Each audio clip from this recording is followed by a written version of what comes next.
Masih bersama saya Budiman Tanurjo di satu meja The Forum. Kembali ke Hendarsam Marantoko, politisi Gerindra dan Ketua Umum Lesan. Mas Hendarsam, apa sih sebetulnya arti penting bagi Gerindra gitu ketika kemudian PDIP menjadi mitra strategis dari pemerintahan Pak Prabowo? Jadi gini, melihatnya seperti ini ya. Sebagaimana kita ketahui bahwa dalam sistem hukum presidensial kita, bahwa tidak ada oposisi ya kan, dan tidak juga ada koalisi kan seperti itu. Jadi semuanya harus berdasarkan isu yang kontekstual dan juga berdasarkan kritik-kritik yang konstruktif. Nah, hal inilah yang kita inginkan bahwa artinya apa? Melihatnya bahwa eh, ketika apa namanya itu definisi oposisi itu ada dipraktekkan di dalam apa namanya itu politik kita, maka setiap kebijakan pemerintah itu akan selalu dianggap salah. Hmm. Kan seperti itu. Nah, ini kan tidak seperti itu prakteknya. Harusnya makanya apa yang dikatakan oleh Mas Ahmad Basarah juga Mas Arya Bima sudah mengatakan bahwa PDIP akan menjadi apa namanya itu akan menjadi mitra yang memberikan masukan yang konstruktif apabila itu salah, apabila itu tidak sepakat, dan apabila terjadi apa namanya itu hal-hal yang sepakat tentang masalah itu, maka ya tidak ada masalah tentang masalah itu. Nah, itu memang idealnya seperti itu dalam sistem hukum ketatanegaraan kita, memang seperti itu. Jadi kita menyambut baik hal tersebut, bahwa itulah yang kami anggap, ya kan, kita anggap dan saya anggap sebagai mitra strategis, bahwa semua sebenarnya ini praktek ini kan sudah berjalan, bagaimana di kelembagaan, ya contohnya di DPR, di tingkat daerah, ya kan, PDIP, Gerindra, ya kan, itu bekerja sama, ya kan, dalam berbagai aspek seperti itu. Jadi itulah sebenarnya idealnya. Oke, Jadi baik. Baik, Bung Hendarsam. Bung Roni, jadi kalau Anda sebagai ordalnya PDIP maksudnya, apa sih yang dimaksud oleh Mas Pramono sebagai mitra strategis gitu? Sebetulnya apa sih yang dibayangkan? Ya, kan selama ini kan hubungan Ibu dan Pak Prabowo itu kan baik ya. Baik, oke. Wajar saja kan selama ini kan hubungannya baik, dan sejarah 2009 pernah bersama waktu maju Pilpres. Dan tentunya kan berdasarkan historis ini sudah saling mengenal. Dan saya pikir bahwa ketika yang tadi disampaikan bahwa sistem presidensial, kemudian kami sebagai penyeimbang, tentunya kan kami bisa menyampaikan kritik-kritik yang konstruktif, Mas. Kritik konstruktif, Ya, tapi strategis gitu. strategis, tentunya kan dalam rangka membangun bangsa gitu. Dan ini kan program-program yang kami melihat yang baik, tentunya kami harus dukung. Itu posisi sekarang ya, bukan posisi setelah Kongres atau gimana sebetulnya? Nanti kalau setelah Kongres kan nanti Bisa beda lagi. saya belum bisa sampaikan itu, Oke. nanti kita tunggu, Mas. Baik, Mas Umam, apa yang Anda baca nih? Mitra pilihan katanya adalah mitra strategis gitu, bukan mitra konstruktif atau mitra kritis gitu? Ya, ini artinya bahwa PDIP mencoba untuk sekali lagi merenegosiasi. Renegosiasi. Sekaligus juga memang karakter oposisi yang selama ini ditampilkan oleh PDIP tampaknya melemah. Melemah Kita ya? tidak pernah mendengarkan, misalnya tadi Mas Roni menyampaikan memberikan dukungan, oke lah ini pro rakyat dan lain sebagainya. Tetapi semua itu menjadi sebuah karakter yang completely different, sangat berbeda dengan PDIP yang kita kenal selama ini ketika menjalankan posisi sebagai kekuatan oposisi. Nah, oleh karena itu ini menjadi sebuah menjadi sebuah argumen bahwa barangkali tentu dalam konteks ini upaya renegosiasi ini ditujukan sebagai satu strategi untuk menghadirkan political protection, dan itu yang dibutuhkan oleh PDIP saat ini. Political protection. Perlindungan politik dari kekuatan-kekuatan yang mencoba untuk mengerahkan sel-sel jejaring kekuasaannya untuk kemudian Kekuatan siapa? mengacak-acak. Nah, ini yang kemudian menjadi terbelah karena ini sifatnya kan sesuatu yang let's say misterius atau sulit untuk dijelaskan, dibuktikan ya.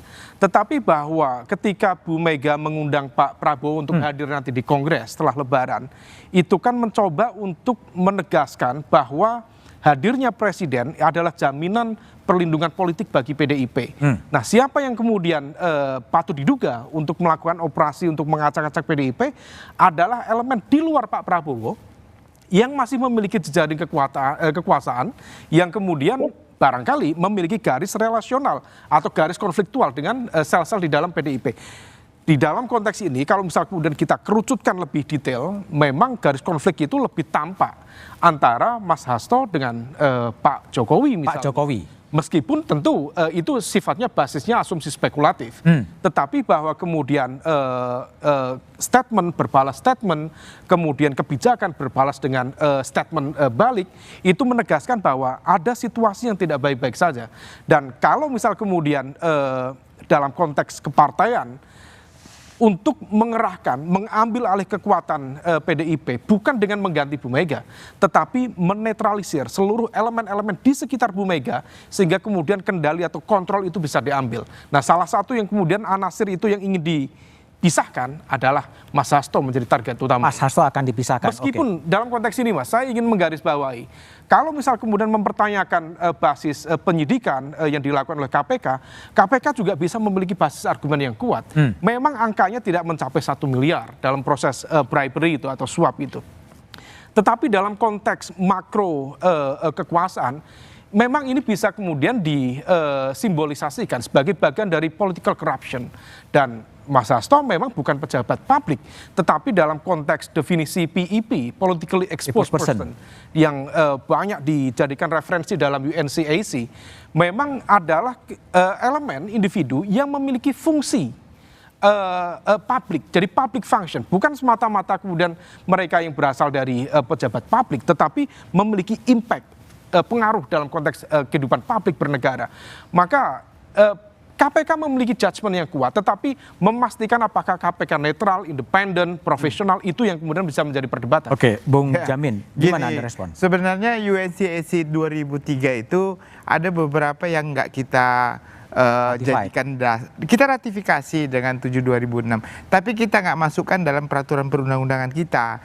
Salah satunya adalah trading of influence. Ya, jadi trading of influence itu memperdagangkan pengaruh itu tidak ada di kita di dalam pasal itu menjadi sanksi pidana, kecuali kalau dia menerima uang, menerima suap. Jadi boleh orang memperdagangkan pengaruh, tapi jangan terima uang. Ya, kalau dia terima uang kena dia. Kena juga. Ya, kalau dia memperdagangkan pengaruh boleh-boleh saja gitu, tapi jangan terima uang. Tapi kalau di UNCAC kena, tapi makanya nggak ada pasal itu di kita. Nah, jadi terkait dengan tipikornya di Indonesia itu sebenarnya kalau kita lihat korupsi itu cuma suap. Gitu loh. Oke. Nah, tapi kembali kalau kepada putusan pra peradilan yang waktunya cuma 7 hari. Gitu. Iya. Kalau kita berspekulasi apakah KPK menang dan KPK kemudian kalah, kira-kira dampak bagi KPK-nya seperti apa nanti itu? Kembali lagi saya katakan begini, kita ini unik di negara kita ini ya. Jadi bisa aja tiba-tiba kasus itu berhenti, tapi ada juga yang nggak jadi kasus. Jadi ini sesuatu yang Ibu Mega kan sudah bilang, ini kan kasus remeh-temeh, kayak artinya kasus yang kecil mesti banyak kasus yang lain begitu. Tapi kan pelanggaran juga menurut KPK. Oh iya, pasti pelanggaran. Cuma masalahnya kalau kita lihat nuansa tadi disampaikan para politik-politik ini kan sudah lebih nuansa politiknya lebih kental daripada hukumnya. Walaupun tetap kita hormati, kedudukan hukum harus tetap kita jaga. Cuma permasalahannya adalah ini komoditi bisnis hukum atau bukan gitu. Jadi jangan hukum dijadikan sebagai alat untuk bernegosiasi. Nah itu kita nggak bagus itu, artinya negaranya kurang bagus. Saya kembali ke Bu Kony. Bu Kony, kalau menurut analisa Anda sebagai seorang analis pertahanan, apakah memang PDIP sedang melakukan sebuah mencari political protection menurut Mas Umam? Tapi jawabannya setelah jeda berikut ini.